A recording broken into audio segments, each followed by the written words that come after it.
Olá, meus amados. Hoje, dia 21 de outubro de 2024, segunda-feira da 29ª semana do Tempo Comum. Evangelho segundo Lucas. Naquele tempo, alguém do meio da multidão disse a Jesus: Mestre, dize ao meu irmão que reparta a herança comigo. Jesus respondeu: Homem, quem me encarregou de julgar ou de dividir vossos bens? E disse-lhes: Atenção, tomai cuidado contra todo o tipo de ganância, porque mesmo que alguém tenha muitas coisas, a vida de um homem não consiste na abundância de bens. E contou-lhes uma parábola. A terra de um homem rico deu uma grande colheita. Ele pensava consigo mesmo: O que vou fazer? Não tenho onde guardar minha colheita. Então resolveu: Já sei o que vou fazer. Vou derrubar meus celeiros e construir maiores. Neles vou guardar todo o meu trigo, junto com os meus bens. Então poderei dizer a mim mesmo: Meu caro, tu tens uma boa reserva para muitos anos. Descansa, come, bebe, aproveita. Mas Deus lhe disse: Louco, ainda nesta noite pedirão de volta a tua vida. E para quem ficará o que tu acumulaste? Assim acontece com quem ajunta tesouros para si mesmo, mas não é rico diante de Deus. Queridos irmãos e irmãs, esta é um trecho da Bíblia, né, um trecho dos Santos Evangelhos, que nem necessidade tem de explicação, porque ele é muito claro. Não tem como a gente dizer que não compreendeu, mais claro do que o Senhor fala, só se a gente der uma de doido e falar que não compreendeu, porque não é. Mas assim, o Senhor fala de algo muito importante, que é a ganância que muitos têm. Então, o que acontece? Tudo isso parte porque uma pessoa chega para Jesus e pede que o Senhor se intrometa na divisão de bens. E Jesus não está ali para isso. Por isso que Jesus vai dar a resposta para ele: Mas quem me encarregou de julgar e dividir seus bens? Não estou aqui para isso. E aí, porque o Senhor percebe que a ganância do outro irmão, provavelmente, está prejudicando o seu irmão. Mas o que Jesus vai fazer num caso desse? O Senhor quer realmente o nosso bem, mas o nosso bem espiritual em primeiro lugar. Então, vemos aqui provavelmente uma família dividida por questões materiais, que é uma coisa muito comum da gente ver. Basta morrerem os nossos avós, por exemplo, a gente vê talvez a nossa família, os tios, os pais ali, se engalfinhando por causa de terra, por causa de... Vai morrer, vai ficar tudo. Vai ficar tudo. Pode viver muitos anos? Pode viver, mas ele não vai aproveitar nada. Por quê? O apego não nos deixa aproveitar em absoluto. Eu conheço muita gente que é rica, muito, mas muito, muito rica, mas que não viaja daqui para Ribeirão Preto. A pessoa não é capaz de ir para lugar nenhum, fica só em casa, vivendo aquela vidinha medíocre, mesmo tendo muito dinheiro. Ou seja, é um escravo.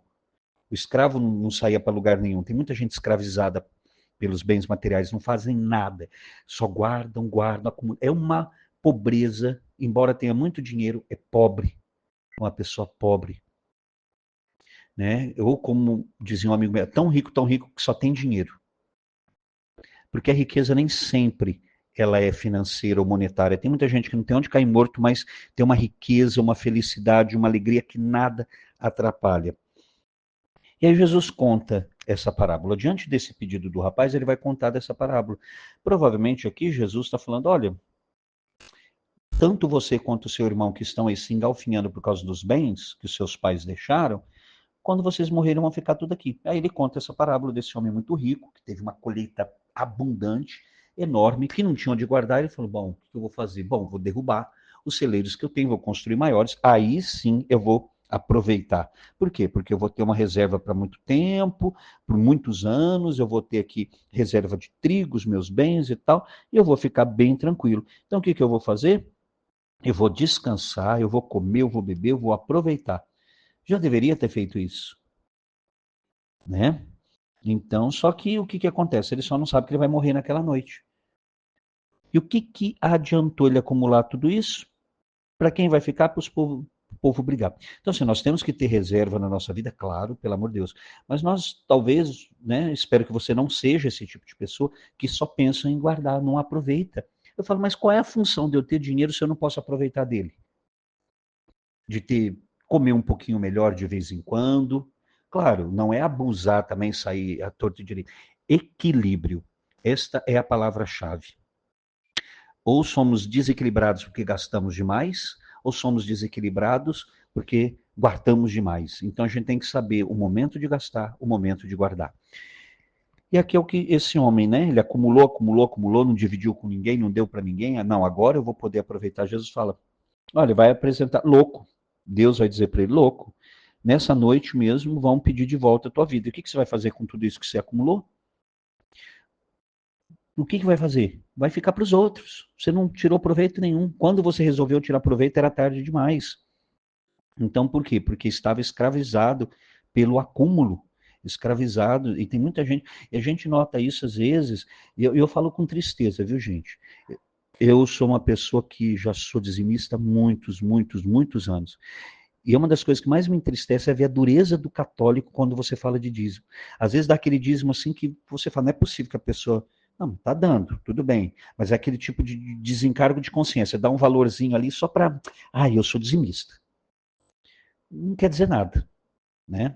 Não é o valor em si, mas eu estou dizendo, às vezes me assusta porque a gente percebe que as pessoas não confiam em Deus ainda. Eu falo, meu Deus, quando é que nós vamos amadurecer na fé de tal ponto a realmente confiarmos em Deus? Olha o que Jesus termina dizendo. Assim acontece com quem ajunta tesouros para si, mas não é rico diante de Deus. Então a pessoa fica preocupada, mas se eu der esse dízimo alto vai fazer falta. Não faz.